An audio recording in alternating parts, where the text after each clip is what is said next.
To wannan taro wato as na kamar regional chief imam muna son wato region mun ga duka limamin da yake yana cikin region ga ya zama limami wato perfect wanda yake ya san addini ya renu ya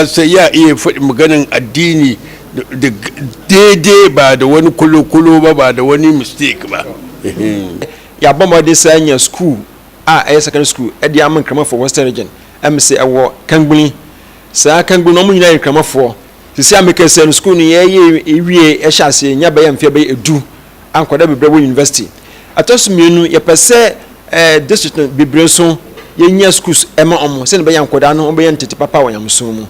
ade ma femu ha me pan se ehia no akan wo region ha krama for zongo bebre koda nya gimanye mrante so nya gimanye ntiweni ade ehame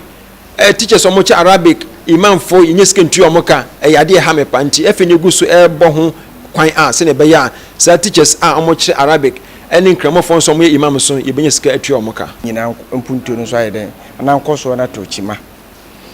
enonti Islamic Research and Dawa Network International yende yebuta ye ne se ye research ne ye san ye ka dawa ye propagation of Islam eti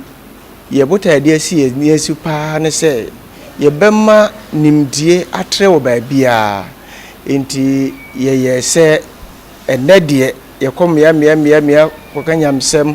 ye enema bibre na ye se enedie ye de ye frɛ no Imams workshop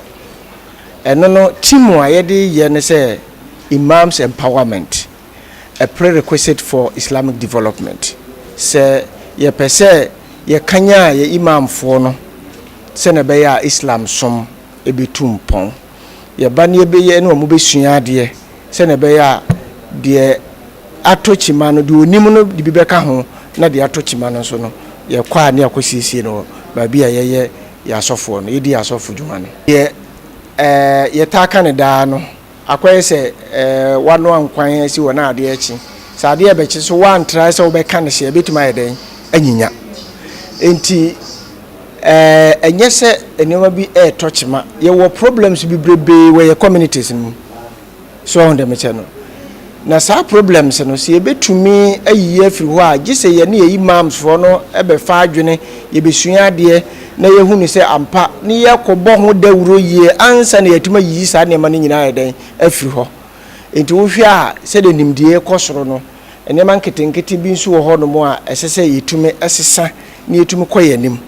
eno nti amaye hunu se no yegusu a ye sa education we empra ne mpra no yegusu a ye organize workshop we empra ne mpra no enema bi a na entiase nim enema bi a na nka ebetumi ama enema bi nkoyi ama no ni nyina no ebetumi ayi afiri ho